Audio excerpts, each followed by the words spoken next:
عائشہ ایک چھوٹے سے محلے میں رہنے والی ایک عام سی لڑکی تھی۔ عائشہ کے والد پھل فروش تھے اور عائشہ کی والدہ گھر میں سلائی کا کام کر کے گزارا چلاتی۔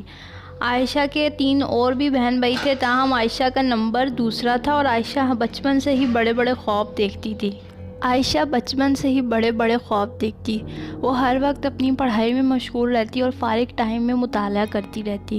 اس کو کچھ کر جانے کا جنون تھا اپنی زندگی میں۔ وہ اپنے والدین کی زندگی دیکھتی تو کہتی وہ ان جیسی زندگی قطعاً نہیں گزارے گی، وہ اپنی زندگی ایک عالی شان طریقے سے اور ٹھاٹھ سے گزارے گی۔ میٹرک میں شاندار نمبروں سے کامیابی حاصل کرنے کے بعد عائشہ کو شہر کے سب سے اچھے کالج میں داخلہ مل گیا، وہ بھی وظیفے کے اوپر۔ عائشہ فرسٹ ایئر میں آ کے بہت خوش تھی۔ اب عائشہ فرسٹ ایئر کے امتحانات کے قریب ہی تھی کہ عائشہ اچانک ہی اپنے راستے سے بھٹک پڑی۔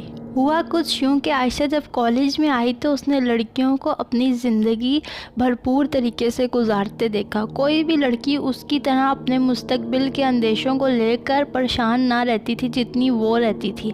اس نے سوچا کہ یہ لڑکیاں سب اتنی پرسکون زندگی گزاری ہیں، شاید وہ کل کا نہیں سوچتی۔ عائشہ نے سوچا کہ کل کا سوچنے سے ہوتا بھی کیا، آخر ہوتا تو وہی ہے جو منظور خدا ہوتا ہے، اس لیے مجھے بھی اپنی زندگی کو بھرپور طریقے سے گزارنا چاہیے۔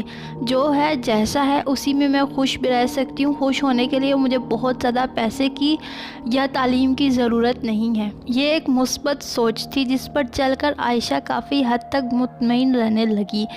تاہم عائشہ نے خوشی کا مطلب کچھ اور ہی سمجھ لیا۔ عائشہ اپنے آپ میں خوش ہونے کے بجائے کسی اور میں خوشی ڈھونڈنے لگی اور نتیجتاً وہ محلے کے ایک لڑکے کے ساتھ عشق میں گرفتار ہو گئی۔ وہ لڑکا 2nd ایئر کا طالب علم تھا جبکہ عائشہ 1st ایئر کی، اور وہ دونوں رفتہ رفتہ کافی قریب آ گئے، اور عائشہ اس کو بات بات میں یہی کہتی کہ اپنی پڑھائی پر دھیان دو، اپنے مستقبل کے بارے میں فکر مند رہو۔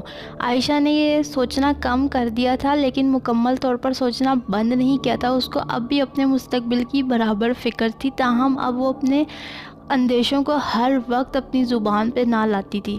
کچھ عرصے بعد دونوں کے امتحانات آئے اور پھر نتیجہ آیا۔ نتیجے سے صاف واضح تھا کہ عائشہ نے بہت اچھے نمبروں سے 1st ایئر پاس کی تھی، تاہم وہ 90% لانے میں ناکام رہی، جبکہ وہ لڑکا صرف 55% نمبر لے کر پاس ہوا تھا، اور اس طرح اس کا نام کسی بھی یونیورسٹی کی میرٹ لسٹ پر نہ آیا۔ اب اس کی اور عائشہ کی اس بات پر اکثر لڑائی رہتی۔ پھر اس لڑکے نے عائشہ کو کہا تم فکر نہ کرو، میں امپرومنٹ دے کر اپنے کچھ نمبر بڑھا لوں گا، اس طرح کسی نہ کسی یونیورسٹی میں تو مجھے داخلہ مل ہی جائے گا۔ اگلا سال یوں بیتا تو عائشہ نے بھی 2nd ایئر پاس کر لیا اور عائشہ کا یونیورسٹی کی میرٹ لسٹ پر نام آ گیا اور عائشہ یونیورسٹی جانے لگ پڑی، جبکہ اس سال بھی اس لڑکے کو یونیورسٹی میں داخلہ نہیں ملا۔ یہ صورتحال لڑکے کے لیے کافی پریشان کن تھی اور ایک طرح سے اس کی بے عزتی بھی ہو گئی تھی۔ دوسری طرف عائشہ اپنی یونیورسٹی کی زندگی بھرپور طریقے سے گزار رہی تھی، اور اب اس کی اور اس لڑکے کے درمیان اکثر اوقات لڑائی رہتی، اور رفتہ رفتہ عائشہ کی اس کے اندر دلچسپی بھی کم ہونے لگ پڑی۔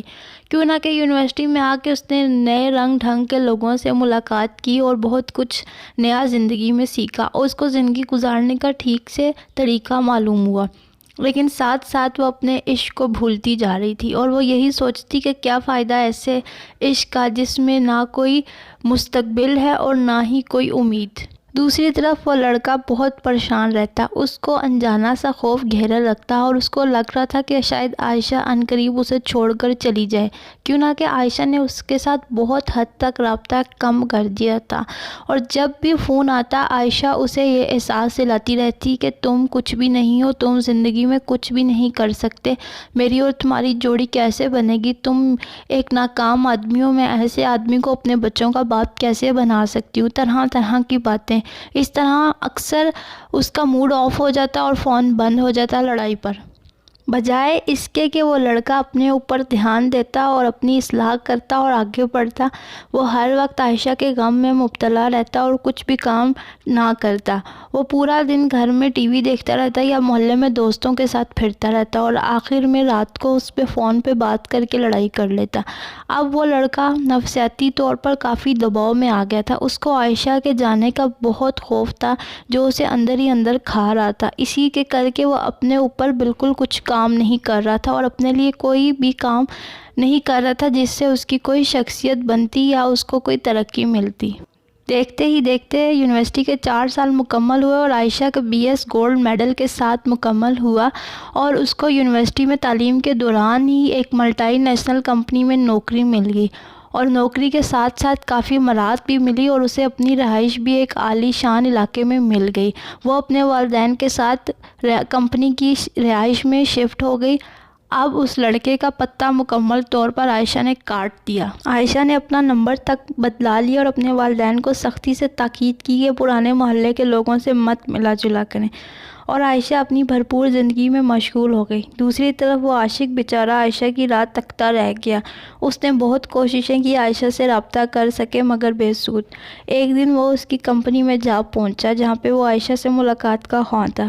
عائشہ نے اس کو سختی سے وہاں سے ڈانٹ کر بھیج دیا اور بولا کہ گھر آنا، یہاں پہ میں تم جیسے جاہل آدمی کے ساتھ نہیں مل سکتی، میری یہاں پہ ایک عزت ہے۔ یہ بات اس لڑکے کے دل پر لگی اور وہ دل برداشتہ ہو کے وہاں سے چل گیا۔ وہ گیا اور اس نے جا کر ایک خط عائشہ کے نام لکھا اور جا کے اپنے گھر خودکشی کر لی۔ اب یہ بات عائشہ تک پہنچی تو عائشہ کو کافی دکھ پہنچا، لیکن عائشہ نے اس بات کو اتنا سیریس نہ لیا۔ لیکن اس کے اگلے ہی دن عائشہ کو اس کے نام سے ایک خط وصول ہوا۔ عائشہ نے جب وہ خط پڑھا تو اس کے اندر لکھا تھا: عائشہ، بے شک میں کم نمبروں سے پاس ہوا تھا اور مجھے کسی یونیورسٹی میں داخلہ نہیں ملا، میں زندگی میں پیسے نہیں کما سکا یا میں زندگی میں کچھ آگے نہیں بڑھ سکا، لیکن ایک بات یاد رکھنا، میرا عشق سچا تھا۔ تمہیں تعلیم نے اتنا عملی بنا دیا کہ تم انسان سے پیار کرنا تک بھول گئی۔ میں تم سے بہت بہت پیار کرتا ہوں اور میں تمہیں کبھی بھی نہیں بھلا سکتا، اور تمہارے بغیر جینے کا تصور تک نہیں کر سکتا تھا۔ جب تم نے میرے ساتھ عاشقی لڑائی تھی اس وقت تو تم نے تعلیم کا سوال نہیں اٹھایا تھا، اس وقت تو تم نے اپنی خوشی مجھ میں دیکھی تھی۔ جب تمہیں تمہاری خوشی مل گئی تو تم آگے بڑھ گئی۔ لوگ تو کہتے ہیں مرد بے وفا ہوتا ہے، لیکن آج کل تو عورتوں نے بھی کوئی کسر نہیں چھوڑی ہوئی۔ تمہارا اور ہمیشہ تمہارا رہے گا یہ عاشق۔ شکریہ۔ عائشہ نے وہ خط پڑھا تو عائشہ ہنسنے لگی اور خط پھاڑ کر ڈسٹ بن میں پھینک دیا اور بولی: ہوتا کہیں کا عاشق، جائے بھاڑ میں میری طرف سے۔ اور عائشہ اپنی معمول کی زندگی میں پھر سے مصروف ہو گئی۔ دوسری طرف اس لڑکے کے ماں باپ کے اوپر قیامت بیت گئی۔ وہ بیچارے غم سے نہ ڈھال تھے۔ اس کی بہنیں رو رو کے برا حال کر رہی تھی، اور وہ لڑکی جس کی خاطر اس نے اپنی جان لی تھی اس کو کوئی پرواہ بھی نہیں تھی۔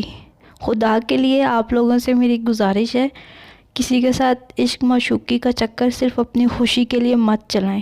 اگر آپ کو یہ عشق کرنا ہی ہے تو اس کو آخر تک نبھائیں، یہ نہ کہ اپنی خوشی حاصل کی اور پھر چلا گیا۔ اپنے اوپر رحم کریں، انسانوں پر رحم کریں، کسی کے جذبات سے مت کھیلیں۔ شکریہ۔